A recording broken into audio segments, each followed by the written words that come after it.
Olá! Vamos começar esse vídeo com uma frase.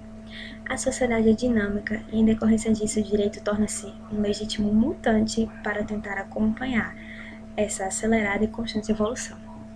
Essa frase normalmente eu utilizo no início dos meus textos, e eu acho que nunca fez tanto sentido quanto agora durante a pandemia do coronavírus.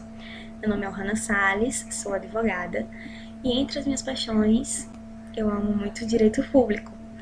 E humildemente eu acho que está em bastante evidência agora durante a pandemia e por isso eu resolvi vir conversar um pouquinho com vocês.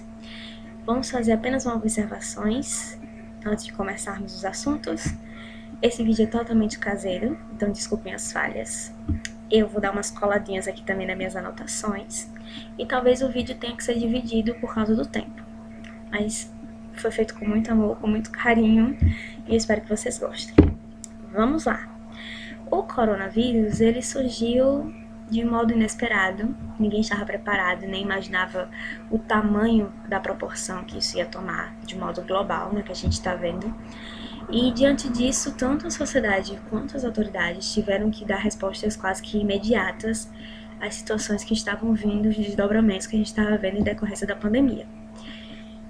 Eu, particularmente, estava em isolamento desde março e não pretendia me manifestar sobre o coronavírus, até porque eu acho que está sendo amplamente debatido por vários colegas operadores do direito e também pelas mídias sociais, e qualquer meio de comunicação hoje em dia está falando sobre o assunto de manhã, de tarde e de noite, mas inclusive sobre assuntos que eu acho muito interessantes, como violência contra a mulher, que aumentou durante o isolamento, o álcool em gel, que aumentou o preço, como é que você vai fazer com o seu contrato de trabalho, as mensalidades de escolas particulares, todos assuntos interessantíssimos que surgiram com o coronavírus e que eu tenho um certo conhecimento.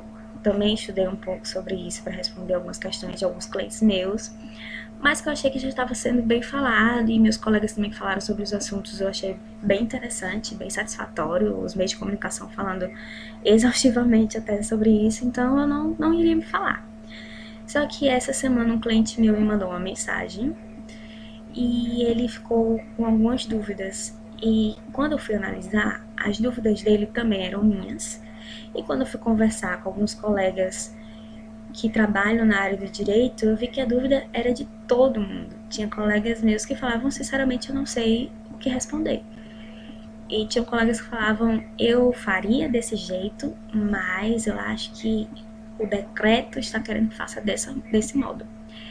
Então, como eu vi que o assunto causava dúvidas realmente em todo mundo, inclusive quem trabalha na área, quem estudou, então me instigou a dar uma lidazinha a mais, a dar uma pesquisada e a trazer o assunto para vocês. Talvez não seja totalmente esclarecedor, porque pelo que eu vi, inclusive juristas renomados nacionais, a conclusão é não tem 100% de certeza na resposta. Então, a gente vai aqui conversar literalmente sobre o que está acontecendo, sobre a aplicação do direito na realidade e tentar deixar o mais claro possível. E eu espero ajudar. Vamos lá. O primeiro passo para todo mundo entender como funciona o direito normalmente o direito é acionado quando existe algum confronto entre direitos fundamentais e princípios. O coronavírus trouxe um confronto quase que evidente, o principal, que é o direito público tentando resolver, de um lado, a saúde pública e do outro, as liberdades. Liberdades entendam como vários tipos de liberdade. A liberdade de ir e vir, a liberdade econômica, de você poder abrir, por exemplo, o seu comércio, de você poder exercer a sua função, o seu trabalho da maneira normal. Enfim, tudo isso a gente está vendo que está sendo afetado e que não está sofrendo restrições por causa do coronavírus. E a gente tem que ter essa visão, que o direito ele tenta responder de modo que seja razoável, sem prejudicar drasticamente a outra área que está sendo afetada também.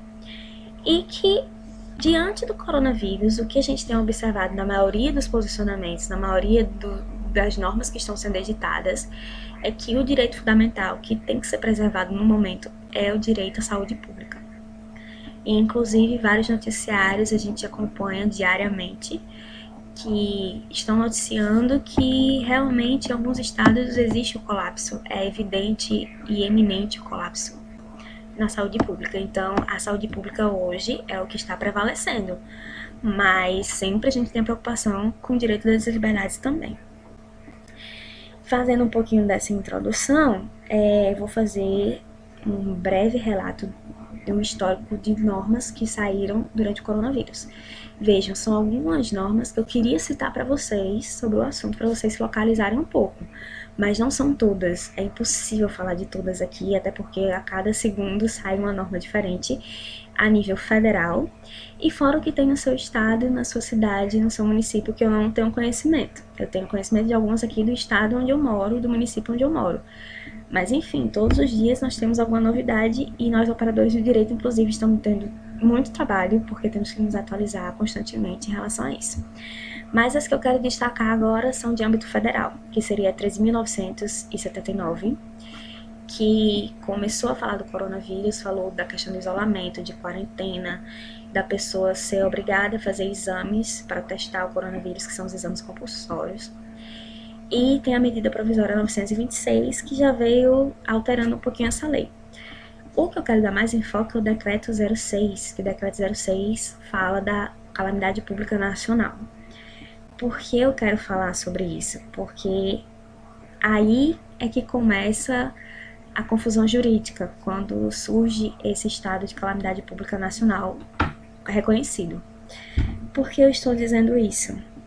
Para você decretar calamidade pública, tem alguns requisitos e, a princípio, não está previsto na nossa Constituição expressamente que a calamidade pública pode ser decretada pela União. Aí que começa a ser aprimorado os estudos. Na nossa Constituição existe um sistema de crise, um sistema constitucional de crise. Quando a gente está em crise, a Constituição dá algumas saídas, algumas medidas para a gente tomar. Só que o estado de calamidade pública, como eu falei, não era previsto para a União. O que nós temos? A calamidade pública, ela normalmente é um instrumento utilizado pelo Estado e pelos municípios, pelos estados e municípios. Então, o que a União fez? Ela fez um verdadeiro diálogo entre as fontes. Ela pegou o que já era previsto para estados e municípios, adaptou a sua realidade, justificou e também viu o que tinha de parâmetro mais próximo da União. A Lei de Responsabilidade Fiscal, ela fala que a União pode decretar estado de calamidade pública, sendo aprovada e reconhecida pelo Congresso Nacional. Então, se uma lei já tem uma possibilidade, uma brecha, a União juntou tudo isso e fez o decreto de calamidade pública nacional. Como foi fundamentado esse decreto? Basicamente, a União utilizou a justificativa do financeiro, de que não ia ter como marcar com os gastos extraordinários que iam surgir com a pandemia, tanto para prevenção, medicamentos, insumos, contratação de médicos e de equipe técnica, tudo isso ia ser um gasto extraordinário que obviamente não estava previsto, ia ultrapassar o teto e ia ultrapassar o planejado, porque se vocês não sabem, União, Estado e Município, antes de começar o ano, eles planejam quanto que eles vão gastar naquele ano e no que eles vão gastar. Então, tudo isso foi por água abaixo, entre aspas, porque surgiu uma coisa totalmente diferente.